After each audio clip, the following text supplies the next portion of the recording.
Salut tout le monde, bienvenue à nouveau sur ma chaîne. Aujourd'hui, on se rencontre pour une nouvelle vidéo. Je vais vous parler de 5 métiers dans le domaine de la santé que vous pouvez faire avec un DEP ou un DEC. Donc, si cette vidéo vous intéresse, je vous invite à la regarder jusqu'à la fin, à me laisser un pouce bleu, à me laisser un commentaire, à partager la vidéo pour qu'elle puisse toucher pas mal de personnes. Et ensuite de ça, le plus important, c'est de vous abonner afin de ne rien manquer concernant mes prochaines vidéos à venir. Donc, en gros, cette vidéo s'intéresse à une personne qui a toujours voulu travailler dans le domaine de la santé, mais qui ne veut pas passer, je sais pas, toute sa vie aux études. Donc, en gros, moi, je te présente 5 diplômes, 5 métiers vraiment qui sont en recherche, qui sont recherchés ici au Québec, même au Canada, que tu peux faire avec un diplôme d'études collégiales ou avec un diplôme d'études professionnelles. Le premier métier, c'est celui de préposé aux bénéficiaires. Le métier de préposé aux bénéficiaires, en fait, est recherché partout ici au Québec parce qu'un professionnel qui est préposé aux bénéficiaires peut œuvrer dans plusieurs milieux. Vous pouvez travailler au niveau des centres hospitaliers, au niveau des centres de soins longue durée, vous pouvez travailler dans les soins à domicile, vous pouvez travailler pour les agences privées aussi. Donc, il y a vraiment un éventail de possibilités qui s'offrent à vous. Cependant, pour pouvoir exercer le métier de préposé aux bénéficiaires, il vous faut ce qu'on appelle un diplôme en assistance. Attendez, je vais vous le dire comme il faut, en assistance à la personne en établissement de santé, qui est un programme offert dans les centres de formation professionnelle. Cependant, quel est le rôle d'un préposé aux bénéficiaires? Plus d'une façon générale et pour raccourcir, les préposés aux bénéficiaires sont des professionnels qui vont prodiguer des soins de base aux patients. Donc, ils vont donner des soins comme l'hygiène, l'alimentation, la réfaction des lits, je sais pas, l'accompagnement. Ils vont aussi, je sais pas, ils vont être plus les oreilles des infirmières et des médecins parce que c'est eux qui sont plus proches, vraiment plus en contact avec les résidents. Donc, ils peuvent voir des changements que les infirmières ne peuvent pas observer directement. Parce que, exemple, pour une rougeur, la préposée aux bénéficiaires va aller donner un bain à un patient, puis c'est elle qui va plus remarquer la rougeur et elle, à son tour, va faire un rapport à l'infirmière qui, à son tour, va aller évaluer comme il faut et débuter un traitement si possible.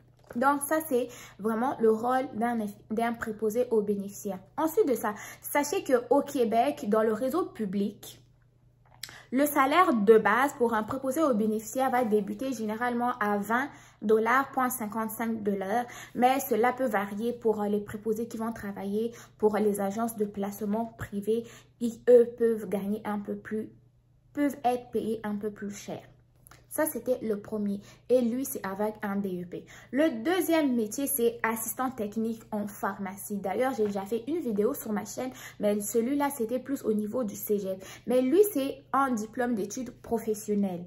Donc, en gros, sachez que le rôle d'un assistant technique en pharmacie va être d'assister le pharmacien dans les tâches courantes, c'est-à-dire retranscrire les ordonnances, pas effectuer les ordonnances, mais comme rassembler les médicaments d'une ordonnance. Ensuite, ils vont classer les dossiers ainsi que d'autres tâches qui vont leur être données par le pharmacien. Cependant, ceux-là vont travailler aussi dans plusieurs milieux, que ce soit au niveau de la pharmacie, au niveau des hôpitaux, des pharmacies privées, dans les centres hospitaliers et aussi dans les centres de soins longue durée. Et pour faire ce métier, il vous faut un diplôme d'études professionnelles en assistance technique en pharmacie. Pour ce faire, pour ce qui va concerner le salaire, sachez que le salaire moyen d'un assistant technique en pharmacie est compris entre 19,15 $ à 21,02 $ de l'heure. Et les aptitudes, c'est aimer le travail en équipe, aimer travailler avec le public, aimer accomplir les tâches répétées, ok? Et aussi, très important, avoir quand même un sens de l'organisation.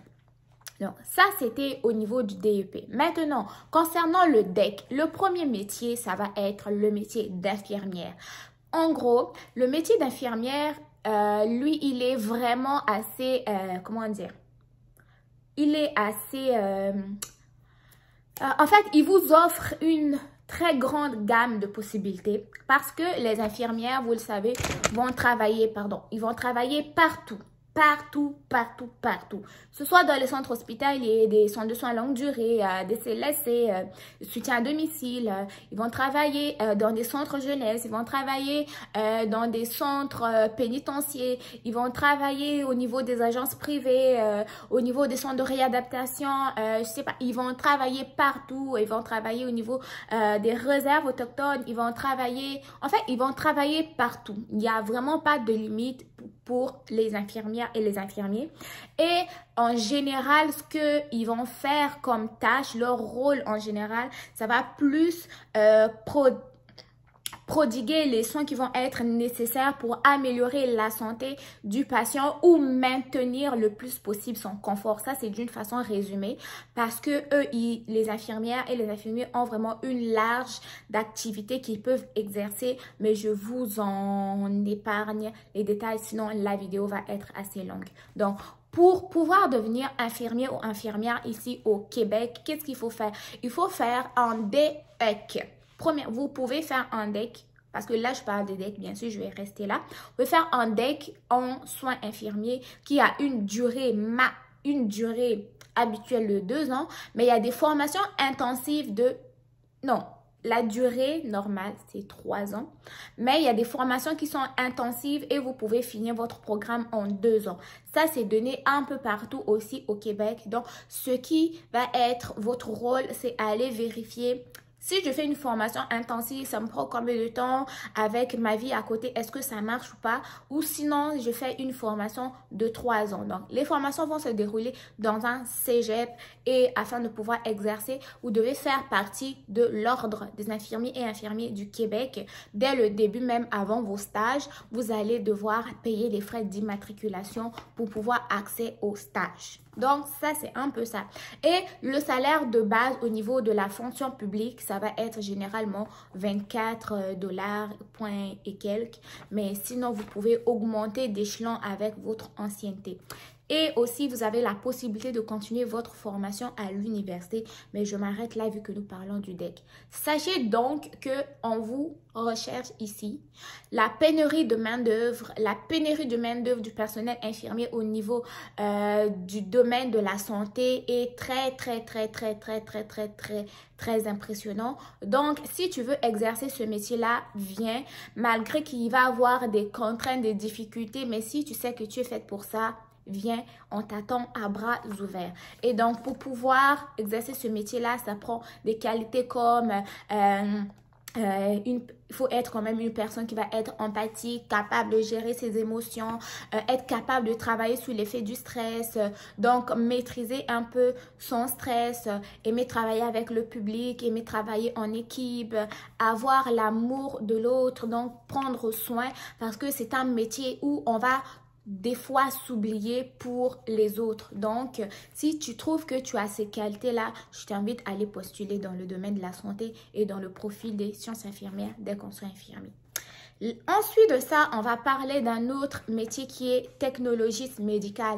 Lui, il est vraiment moins connu parce qu'on en parle moins, mais c'est un métier qui existe et qui recherche quand même des professionnels. Donc, si vous êtes intéressé par cet emploi-là, je vous donne les détails. Donc, le rôle d'une façon générale, un technologiste médical va avoir à effectuer des prélèvements, des tests, des analyses, interpréter des résultats. Et ce professionnel-là va travailler dans plusieurs lieux aussi, dans les centres hospitaliers, dans des centres de soins longue durée, au niveau des laboratoires, tant privés que publics.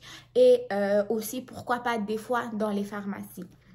Et pour faire ce métier-là, donc tu dois faire une technique en technologie d'analyse biomédicale dans un cégep. Pour la durée, je ne sais pas vraiment c'est quoi la durée parce que la plupart du temps, des fois, c'est 2 ans, 3 ans. Donc, si vous voulez avoir plus d'informations sur la durée, consultez le cégep qui vous intéresse et qui propose ce programme-là afin d'avoir plus d'informations là-dessus.